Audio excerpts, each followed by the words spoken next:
Enquanto o programa começava, os principais portais de notícias divulgavam informações sobre a primeira delação fechada por Antônio Palocci com a Polícia Federal.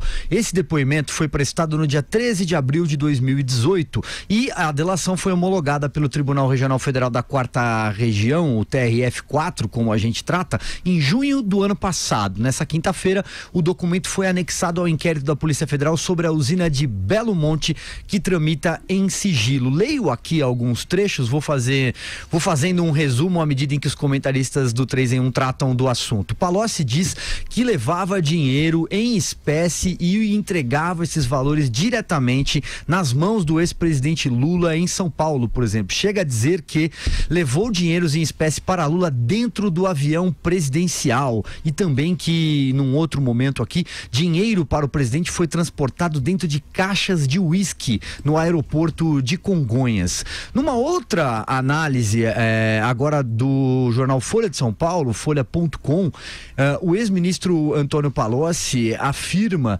que a ex-presidente Dilma Rousseff, abre aspas, deu corda para o aprofundamento das investigações da Operação Lava Jato para implicar Lula. Segundo Palocci, havia uma ruptura entre Lula e Dilma e os dois grupos distintos tinham sido formados dentro do PT. Ele diz que a briga entre esses grupos começou com a indicação de Graça Foster para a presidência da Petrobras.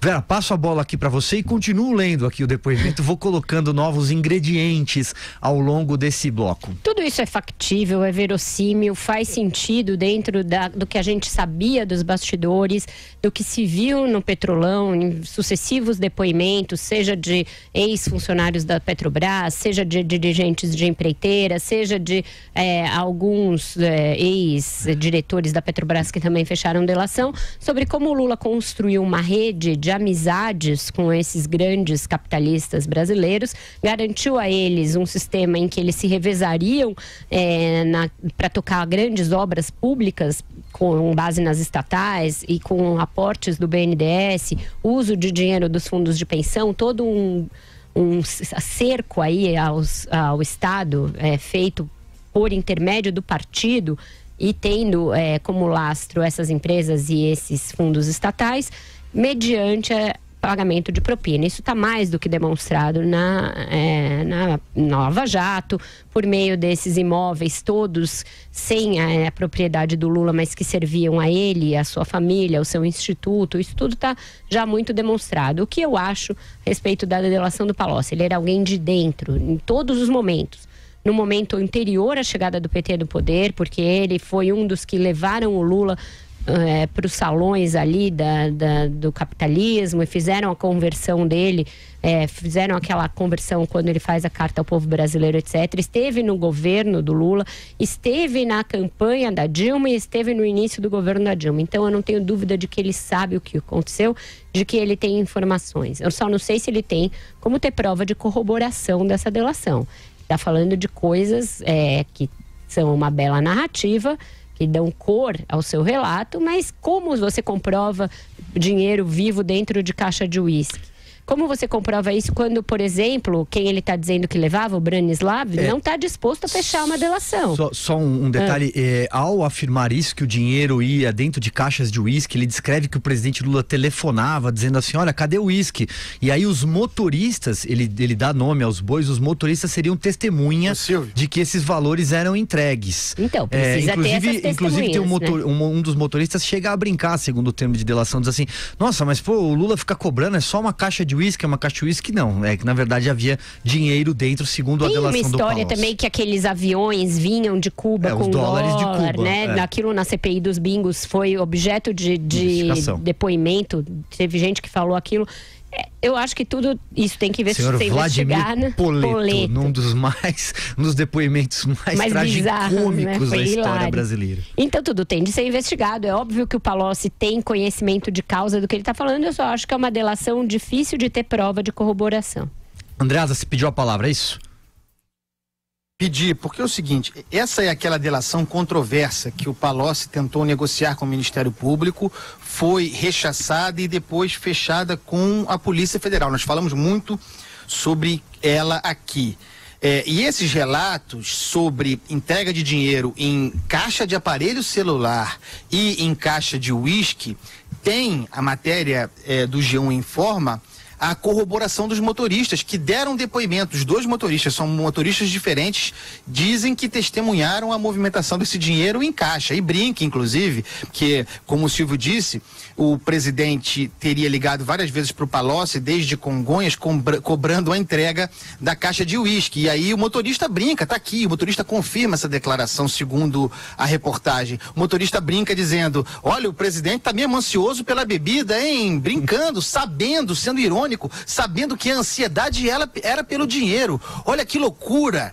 Então, é evidente que vocês conhecem a minha opinião sobre delação premiada e sobre corroboração material, mas de fato, impossível haver corroboração material dessa matéria, mas há a confirmação dos dois motoristas, segundo a reportagem. Então, que é algo que eu não sabia, então concordo com vocês. Uhum. Tem informação cruzada, porque a gente vai lendo, né, Vera? E vai se informando. Eu também não sabia, enquanto você falava, eu estava lendo. As informações se cruzam apenas para concluir o seguinte: os governos mudam, os motoristas mudam, mas continuam existindo os motoristas. Cuidado.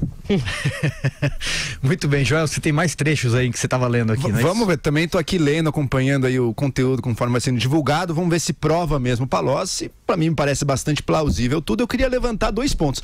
Primeiro, que o Palocci fez ao Lula aparentemente uma pergunta que eu sempre quis fazer também, ligado ao caso do triplex. Ele perguntou: por que você não pega o dinheiro de uma palestra e paga o seu triplex e compra de forma totalmente legal? Era uma dúvida que eu sempre tinha. O Lula tem à disposição de vias legais dinheiro para o qual não ia ser tão difícil, portanto, ele comprar um triplex de uma forma totalmente legal sem ter que receber de forma ilegal da OAS, né? E a resposta do Lula, aparentemente, é que ele teria respondido que um apartamento na praia não caberia em sua biografia. Ou seja, que ele não podia tornar isso público, não podia comprar diretamente o triplex, porque pegaria mal para a imagem dele. Ou seja, aquela pessoa que chegou tão alto e tá tão embebida, tá tão embebedada do poder, o dinheiro também, como a gente viu aí, mas do poder também, que acha que tá imune, né? Que acha que tá invulnerável, que acha que nada vai tocá-lo. Então o triplex no valor é uma migalha.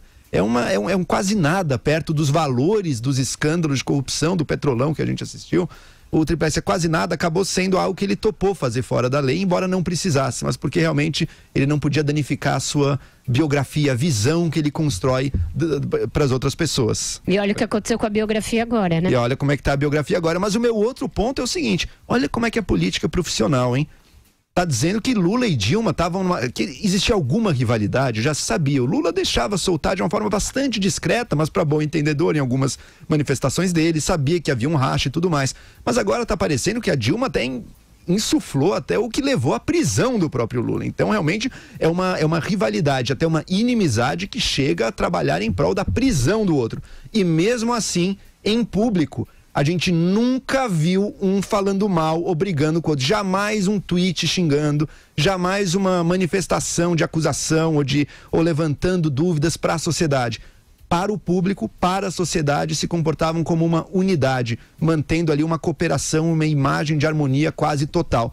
É isso que um partido político profissional faz, né? Se comporta dessa maneira, porque trazer para público as brigas, nesse caso eram brigas grandes, a gente vê no governo atual brigas muito menores, por nada sendo trazidas a público, só destrói uma imagem. E o PT, na sua criminalidade, deu a mostra de como se comportar de forma profissional enquanto partido. Pois é, mas nós da imprensa, né, esse ente sempre tão criticado, na época, nos bastidores, já mostrávamos essa cisânia. Eu fiz várias notas, essas notas no painel, quando eu era editora, inclusive na petição inicial da Lava Jato, várias notas do painel foram usadas para embasar a petição inicial da Lava Jato, que diz que a troca dos diretores da geração lulista pelos da Dilma, que já era, porque já tinha sido detectado ali um foco de corrupção e que a Dilma estava querendo pôr a Graça Foster lá para tirar e que isso estava gerando uma ampla reação, tanto do MDB, do PMDB na época,